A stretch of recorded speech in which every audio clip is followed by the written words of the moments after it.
13वां अध्याय क्षेत्र क्षेत्रज्ञ विभाग योग नाम से है।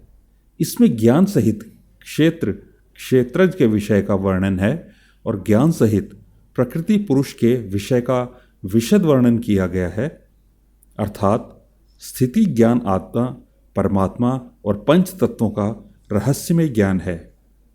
अध्याय 13 क्षेत्र क्षेत्रज्ञ विभाग योग।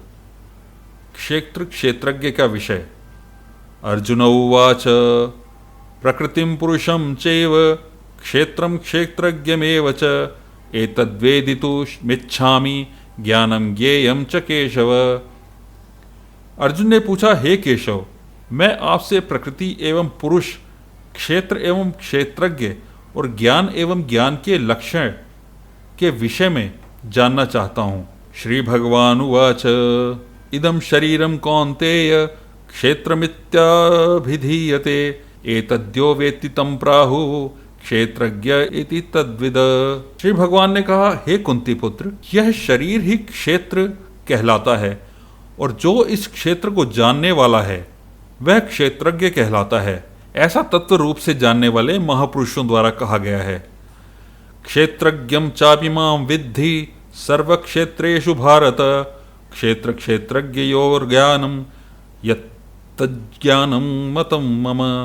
हे भरतवंशी, तू इन सभी शरीर रूपी क्षेत्रों का ज्ञाता निश्चित रूप से मुझे ही समझ, और इस शरीर तथा इसके ज्ञाता को ज्ञान लेना है, ज्ञान कहलाता है, और ऐसा मेरा विचार है। तत्क्षेत्रम यच्चत्राद्रक्च यद्विकारीयतश्च यत् सचयो यत्प्रभावश्च तत्समासेन मे शृणु। यह शरीर रूपी कर्म क्षेत्र जैसा भी है एवं जिन विकारों वाला है और जिस कारण से उत्पन्न होता है, तथा वह जो इस क्षेत्र को जानने वाला है और जो जिस प्रभाव वाला है, उसके बारे में संक्षिप्त रूप से मुझसे सुन। ऋषिभिर्बहुधा गीतम छंदोभिर्विविधैः पृथक् ब्रह्मसूत्र पदैश्चैव हेतुमद्भिर्विनिश्चितैः।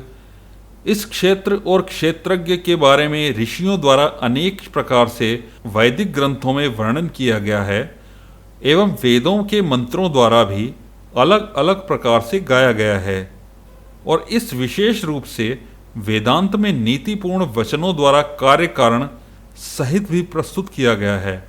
महाभूतान्यहंकारो बुद्धिरव्यक्तमेव च इंद्रियाणि दशैकं च पंचचेन्द्रिय गोचराः इच्छा द्वेषः सुखम दुःखम संघातश्चैतना धृतिः एतत् क्षेत्रं समासेन सविकारमुदाहृतम्।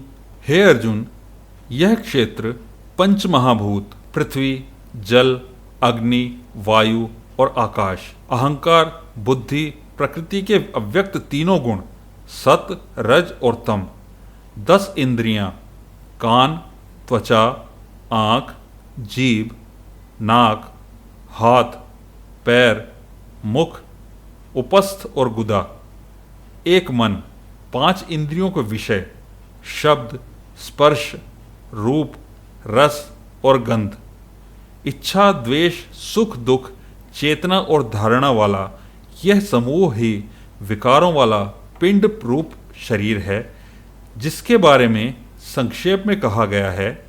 ज्ञान का विषय आत्मनित्व मदम्भित्व महिंसा क्षांतिरार्जनम आचार्योपासनम शौच स्थैर्यमात्म विनिर्ग्रह। विनम्रता, मान अपमान के भाव का न होना, दंभहीनता, कर्तापन के भाव का न होना, अहिंसा, किसी को भी कष्ट नहीं पहुंचाने का भाव, क्षमाशीलता, सभी अपराधों के लिए क्षमा करने का भाव, सरलता, सत्य को न छिपाने का भाव, पवित्रता, मन और शरीर से शुद्ध रहने का भाव, गुरु भक्ति, श्रद्धा सहित गुरु के सेवा करने का भाव, दृढ़ता, संकल्प में स्थिर रहने का भाव और आत्म संयम, इंद्रियों को वश में रखने का भाव। इंद्रियार्थेषु वैराग्य मनहंकार एव च जन्म मृत्यु जरा व्याधि दुख दोषानुदर्शनम।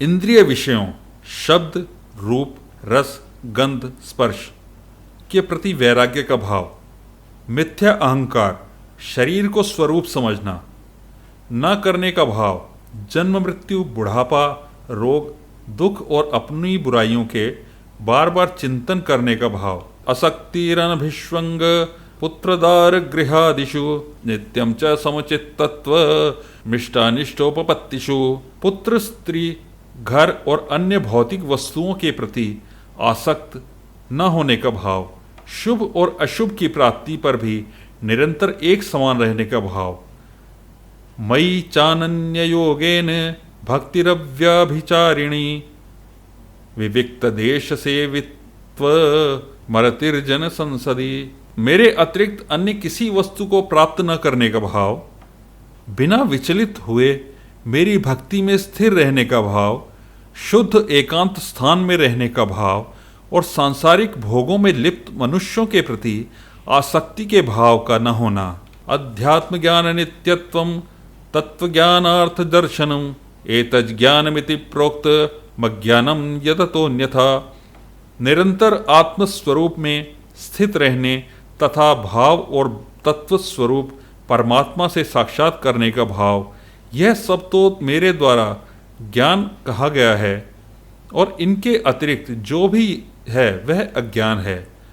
क्षेत्रज्ञ का ज्ञान, ज्ञेयं यत्तत्व प्रवक्ष्यामि यज्ज्ञात्वामृतमश्नुते अनादिमत् परम ब्रह्म न सत्तन्ना सदुच्यते। हे अर्जुन, जो जानने योग्य है अब मैं उसके विषय में बतलाऊंगा, जिसे जानकर मृत्यु को प्राप्त होने वाला मनुष्य अमृत तत्व को प्राप्त होता है, जिसका जन्म कभी नहीं होता है, जो कि मेरे अधीन रहने वाला है, वह ना तो करता है और न ही कारण है, उसे परम ब्रह्म परमात्मा कहा जाता है। सर्वतः पाणिपादम तत् सर्वतोक्षिशिरोस्मुखम सर्वतः श्रुतिमल्लोके सर्वमावृत्य तिष्ठति। वह परमात्मा सभी ओर से हाथ पांव वाला है, वह सभी ओर से आंखें, सिर तथा मुख वाला है, वह सभी ओर सुनने वाला है और वही संसार में सभी वस्तुओं में व्याप्त होकर स्थित है। सर्वेंद्रिय गुणाभासम